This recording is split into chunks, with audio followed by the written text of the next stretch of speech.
स्वागत है आपका अपने चैनल प्रैक्टिकली साइड विजिट में। दोस्तों, अक्सर आपने देखा होगा जब भी हम मकान बनाने से पहले उसकी खुदाई करवाते हैं, नीचे जो पीसीसी भरवाते हैं और पीसीसी भरवाने के बाद में हम जब कॉलम खड़ा करते हैं, कॉलम एक स्ट्रक्चर एलिमेंट होता है दोस्तों, जो कि उसे हिलाया नहीं जा सकता, ना उसे तोड़ा जा सकता है। अगर उसे तोड़ा जाता है तो उसकी स्ट्रेंथ पर जो असर होता है आपके मकान में, वो तो उस टूटने वाली स्थिति को अक्सर अच्छा नहीं माना जाता है दोस्तों। तो आज की वीडियो में मैं आपको इसी चीज़ के ऊपर आपको समझाने की कोशिश करूंगा दोस्तों, क्योंकि जब भी आप अपने अगर मकान में कॉलम खड़े करवाते हैं तो कॉलम भरवाने से पहले और कॉलम खड़े करवाने से पहले आपको किन चीज़ों का विशेष रूप से ध्यान रखना है। ठीक है दोस्तों, ये आप मेरे सामने आप ये देख सकते हैं वीडियो के अंदर जो ये कॉलम खड़े हुए हैं, ये देख सकते हैं।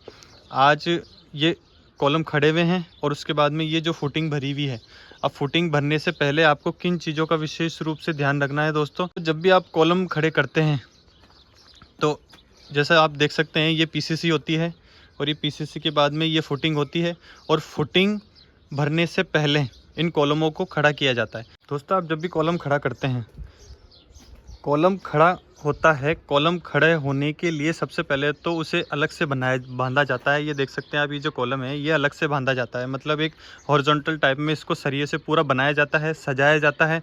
सजाने का मतलब ये है कि जो भी रिंगे होती है, जो भी हुक बार होते हैं, जो भी टॉप एक्स्ट्रा इसके जो भी कॉलम के नंबर ऑफ बार होते हैं और डेवलपमेंट लेंथ जो होती है, जो एल जो कॉलम का मुड़ता है, वो पूरा एक तरह से सजाने के बाद में फिर कॉलम को खड़ा किया जाता है। और कॉलम को खड़ा कैसे किया जाता है, जिस जगह पे इसकी मार्किंग आती है उसी जगह पे कॉलम को खड़ा किया जाता है। उसके बाद में जिस साइज़ की इसकी फुटिंग होती है, मान के चलिए अगर ये देख सकते हैं आप, ये जैसे ये कॉलम है तो इस कॉलम की जो फुटिंग है कि 2 मीटर बाय 2 मीटर की अगर फुटिंग है तो इससे 2 मीटर की है, तो सेंटर से 1 मीटर इधर, सेंटर से 1 मीटर उधर, सेंटर से 1 मीटर इधर, सेंटर से 1 मीटर इधर, तो इस तरह से इसकी फुटिंग पूरी बनाई जाती है और एग्जैक्ट इसको जो इसकी मार्किंग होती है उसी जगह पर इसको खड़ा किया जाता है।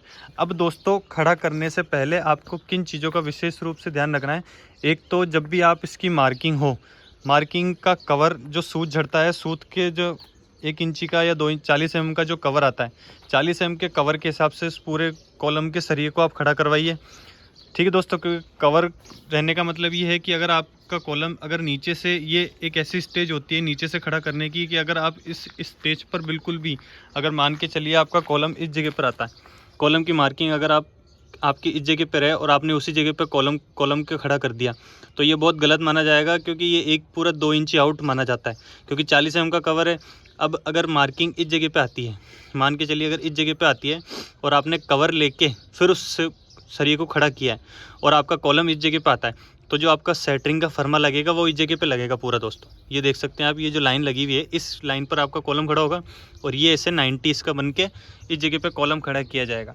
तो कॉलम आउट ना हो, इस चीज़ का आपको विशेष रूप से ध्यान रखना है। कॉलम आउट होते ही बहुत ज़्यादा प्रॉब्लम आपको हो सकती है। ये एक सबसे महत्वपूर्ण और ज़रूरी इन्फॉर्मेशन है दोस्तों, क्योंकि इस तरह की गलती अक्सर मकानों में होती है। कॉलम आउट होने के बाद में जब उस पर चुनाई होती है बाद में, या चुनाई होने के बाद जब इस पर प्लास्टर होता है तो कॉलम अलग से दिखता है। दीवार दोस्तों, जो दीवारें होती हैं, दीवारें ब्रिक वर्क होती है, प्लास्टर होती है, चुनाई होती है और बाथरूम की जो दीवारें होती हैं वो सब कॉलम से कॉलम ही चलती है। अधिकतर मकानों में जो दीवारें चलती है वो कॉलम से कॉलम ही चलती है। अगर कॉलम थोड़ा सा भी आउट होता है तो वो पूरी दीवार भी आउट करनी पड़ेगी, और अगर दीवार आउट नहीं करते हो तो कॉलम को तोड़ना पड़ेगा। तो इसके लिए सबसे ज़रूरी महत्वपूर्ण पॉइंट ये है कि आप कॉलम को रंगत से आउट बिल्कुल भी ना होने दें।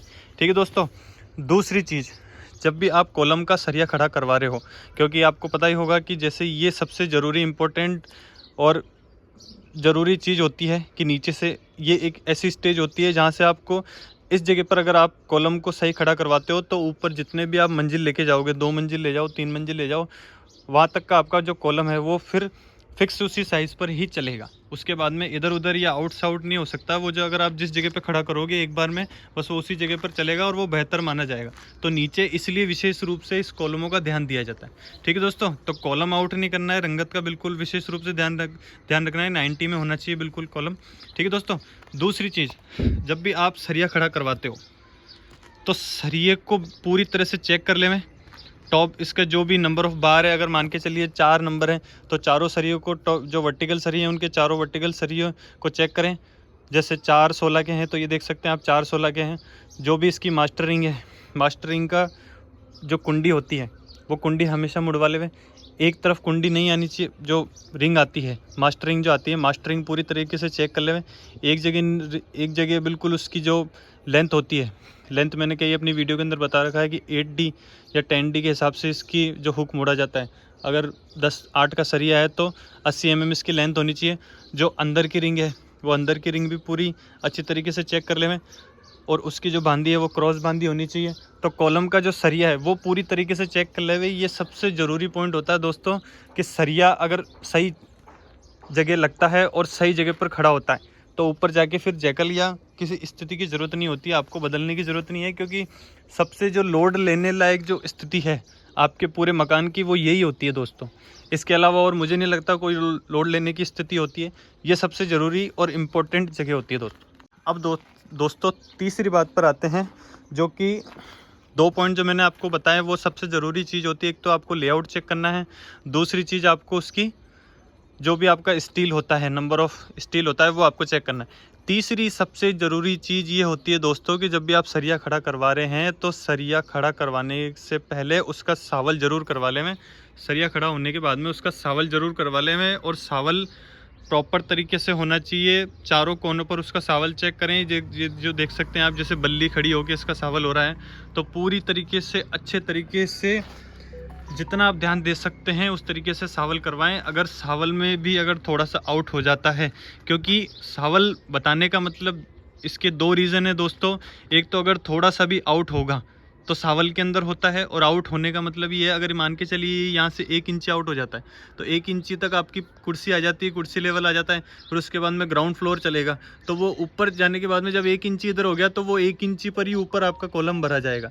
तो आप जब कॉलम एक सीरीज़ में वर्टिकल स्थिति में जाना चाहिए पूरा ऊपर से लेके नीचे तक, तो लोड ट्रांसफ़र की सबसे बड़ी प्रॉब्लम आती है कि इंक्लाइंट में कभी भी लोड ट्रांसफ़र नहीं होता, हमेशा वर्टिकल में होता है। इसलिए आप सावल का, इसलिए मैं बता रहा हूँ कि सावल आप सही करोगे तो ऊपर भी सावल में जाएगा, फिर ऊपर भी सावल में जाएगा, तो लोड ट्रांसफ़र की जो पोजीशन होती है वो बिल्कुल बराबर मानी जाती है और आपके मकान के लिए बहुत अच्छी चीज़ मानी जाएगी। दोस्तों दूसरी चीज़ ये होती है कि अगर कॉलम के सरिये की आप सावल नहीं करते हो, अगर आप सावल को आउट कर देते हो, ये तो मैं आपको ऊपर की स्थिति के लिए बता रहा हूँ कि अगर आप सावल आउट कर दोगे तो पहले पॉइंट में मैंने जो आपको बताया कि अगर सावल आउट कर देते हो तो ऊपर का जो लोड है वो आने में प्रॉब्लम होगी। दूसरी चीज़ ये होती है कि अगर आप इस जगह पे भी सावल आउट कर देते हो, सावल बहुत महत्वपूर्ण माना जाता है, अगर आप इस जगह भी सावल आउट कर देते हो तो तुरंत, अगर सावल आउट होता है तो तुरंत इस जगह पे अगर 10 दिन बाद या 20 दिन बाद इसके अंदर क्रैक आने की स्थिति पैदा हो जाएगी दोस्तों, क्योंकि सावल इसीलिए करवाया जाता है कि हमेशा वर्टिकल स्थिति में होना चाहिए। इसका सबसे अच्छा उदाहरण ये होता है दोस्तों, आप हमेशा टेढ़े खड़े हो सकते हो क्या?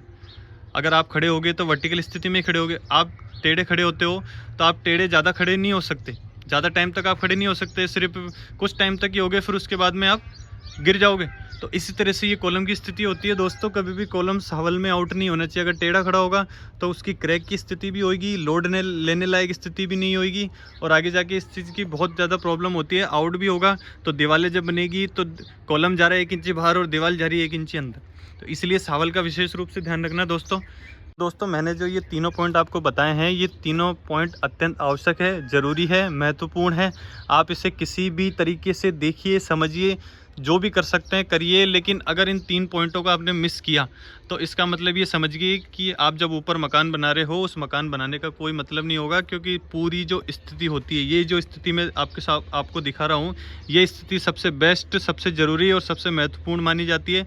अगर आपके पूरे मकान का अगर कोई लोड लेगा तो यही जो स्थिति होती है, जो कुर्सी लेवल तक, ये जो 4-5 फीट तक आपके कॉलम बढ़ते हैं। जैसे हमारे अगर पाँव है, पाँव ही लोड लेता है, बाकी और कोई शरीर का कोई पार्ट्स तो लोड लेगा नहीं, जो लोड लेना होता है वो पाँव को ही लेना होता है। तो इसी तरीके से ये मकान की स्थिति होती है दोस्तों। मकान या बिल्डिंग या किसी भी प्रोजेक्ट के अंदर जो नीचे का जो बेसमेंट माना जाता है, या जो नीचे की कुर्सी से नीचे का जो हिस्सा माना जाता है, वही सबसे ज़रूरी चीज़ होती है दोस्तों, लोड लेने लायक होती है। तो आपको इसी चीज़ पर बारीकी से ध्यान देना, ठीक है दोस्तों।